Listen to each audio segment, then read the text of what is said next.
folks, it's Amy from Colorado Mountain Living, and in this video kind of wanted to give you guys an update of what we're thinking about for gardening here in the mountains. Made a few, I would say, amateur attempts at having a garden the last couple of years, and I've had some success with some cold weather vegetables, but I think we're ready to kind of think about taking it to the next level. So part of the retaining wall experience that we're doing this summer, we're going to incorporate raised beds. And I think that's going to be a great opportunity to do more vegetable production, like on a bigger scale. Because right now I'm working with sort of a smaller plot that Brian prepared a few years ago, and it's pretty full right now. About 2 years ago, we transplanted over a dozen strawberry plants from a friend, and those are kind of taking over half of it. And then last fall, I transplanted a bunch of ground coverings that my mom had sent me for like perennials that grow in a cooler climate. So the other half is sort of filled up with those. So I don't really have any room for vegetables this year.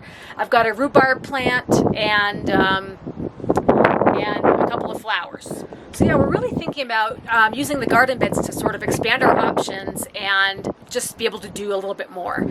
Not only just with vegetables, but with flowers and shrubs, and just try to do a little bit more landscaping. But we're actually kind of even thinking bigger than that, kind of looking into greenhouse as an option. And for this area, that's kind of a challenge. We have a high snow load, we have high winds, so we actually stumbled upon a company that specializes in this particular climate for grow houses. So interestingly, in Colorado, there's a company dedicated to greenhouses for the geodesic dome shape. They're called growing spaces. They're out of Pagosa Springs, Colorado, which isn't too far of a drive. And check out some of these little grow houses. This one's about a 15-footer, and that could be great for just 2 people. But then they have sizes that go 18 foot, you know, and they tolerate those snow loads. You can see it here in the winter. Even to larger 26 foot, and I think their largest size was like a 42-foot large dome greenhouse. That's probably for someone who's, you know, avid gardener or farmer. But, you know, look at the potential they have inside. You can do all kinds of things with trees and flowers and walls and micro ponds. It seems like there's just a lot of potential, and the height of them allows for tree growth. So we just got really excited about the idea, and you know, setting up a table or just like a little indoor place for the wintertime would be so cool to have that. But right now, we're not really at a place to kind of go ahead and get this kit. Probably something for next year.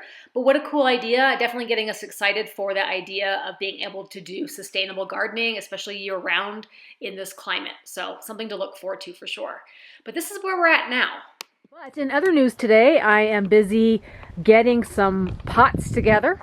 I'm going to be starting my seeds, and I'm going to leave them out here actually instead of putting them in the ground, because I know we're starting some raised beds on this side of the retaining wall once we finish it. So that way I can just kind of pop everything out of their pots and put them in the raised beds instead of digging them out of the ground. Plus, I don't really have any room in my garden on the other side of the beehive. So yeah, I've got a whole variety of seeds that I've got vegetables and a mixture of vegetables and flowers. So I'm going to start filling up these pots to do a little review of what we've got from the past. This is a mixture of lettuce and spinach and arugula. We've had this in bounty. Greens grow very, very well at this altitude. They can bolt fast though once the heat hits. And apparently strawberries do really well. These were just some transplants, but every year they seem to be doing better and better. So I think we can expand on this as well. And then your really easy to grow vegetables that are really quick, like zucchini and summer squash, those do well as well. So gonna do these types of things and continue them, but then try a few more experiments as well. And who can forget the wildflowers? These are actually just from a seed mix. I've just threw them down on the side of the driveway, and they look amazing every year. So I definitely want to keep the flowers going. So I wanted to have these in pots as well, getting started so I could transplant them into the beds when we're ready. All right, guys, so I'm getting all of my gardening in order. Just filling up pots right now with seeds. And I'm doing a blend of wildflowers, or just flowers and vegetables. So I picked out a couple of flowers at the hardware store. This one's a Drought Tolerant Wildflower mix. I've used this mix a lot in the past, and I really like the seeds that it has. Some of these flowers, they are perennials. They come back every year. So they've been coming up and down the driveway and are really pretty. So I got another packet of these. Two of my favorite ones from this mix I got especially by themselves. So this is an orange California poppy, and that produced like an ever-blooming flower that's really nice. And same with the blue flax. This is really a nice shrubby, bushy kind of flower, and it's in bloom all summer when it starts going. So it's really pretty. It's a really nice look. So I got those separately. And I also got sunflowers, so heirloom sunflowers. And I'm going to start these in pots because, like I said, we're not really to that point yet of being ready for our garden beds. But hopefully the timing works out where we'll start having some of these plants coming out of the dirt, and they'll be able to transplant them into the beds. I know it's always kind of iffy with transplanting because you don't always know if your plant's going to survive the shock of that. But I'm hoping with just like the pot, I might just be able to pull it right out of the pot and just plop that mound in the garden bed. So for vegetables, I'm sticking with mostly cool weather plants like kale, lettuces, beans, peas, and easy root veggies like carrots and radishes, and some lettuces as well, some beets. And then I've got some chopped up seed potatoes that kind of went to seed in the kitchen, and I'm going to throw these in a 5-gallon bucket behind me. I did potatoes a couple summers ago, and they did pretty well in like a really big bin, and so I'm hoping, why not just try it again. But anyway, just be kind of fun to sort of get some stuff going and see what happens with it. My plan is to keep them in pots, keep them covered. I'm keeping them out here in the sunny area. In fact, right over here by this ladder, kind of secure there from being blown around and everything. But I'll be covering them with a row cover so that they get frost protection and strong sun protection. But the heat should still be able to get through, and the dirt should be able to warm up and hopefully keep them warm during the day and somewhat overnight. So we'll see what happens.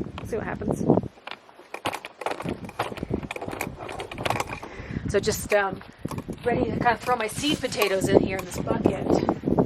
I filled it about halfway with, it's a mixture of garden soil and peat moss. And I had a little bit of perlite, so I kind of threw that in there.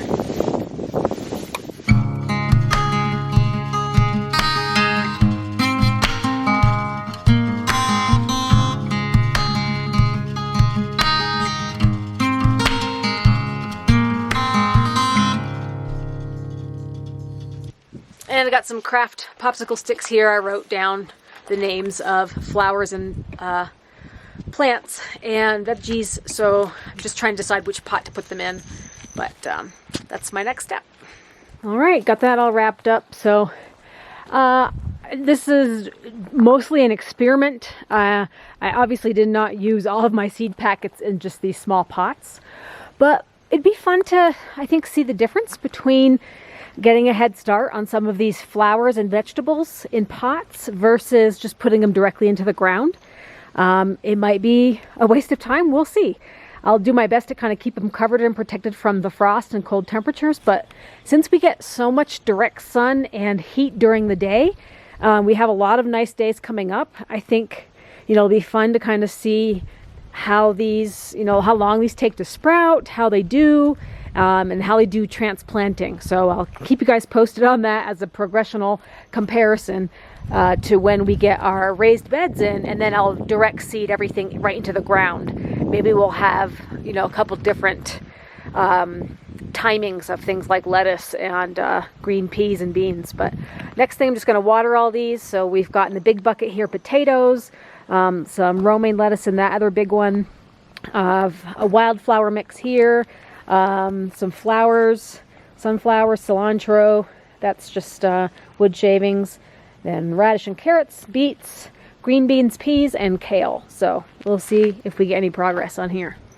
So as you can see today, it's a very windy day and it's hard to kind of get enough words in before the wind gusts come. But so I'm thinking what's going to happen is this year we do the experimental with the garden beds as part of the retaining wall feature, and begin to just kind of maximize with some of the things I've started in pots. You know, I know it's kind of an experiment just having that getting started, and it's not even really all the way warm yet. We still have very cold nights, so not a lot of seeds germinate well in cold soil. So it's just kind of an experiment to see if we can get any kind of a head start with some of the things in the pots that I did earlier. But it might just make it easier to sort of just kind of plop it into the garden bed when we do get those ready. But I'm thinking it's going to be a few more weeks before we even have those ready yet. And that way I can sort of leave the strawberry beds where they're at. And then the following year we can kind of prep for greenhouse if that's what we decide to do. It's really tempting to kind of consider, wow, you know, we could do really big greenhouse and, you know, throw some, like, I don't know, like a hot tub in the middle of it and have this really cool area to hang out, you know, in the winter time. And that's really attractive and appealing to kind of make the winter not seem so long and have some summery things to do in the middle of winter. But anyway, some fun things to think about, and I think it's important for anyone that's considering living at high altitudes, living in the mountains where you face wind like this on a regular basis. It's reality. You know, this is like a weekly thing, having high winds.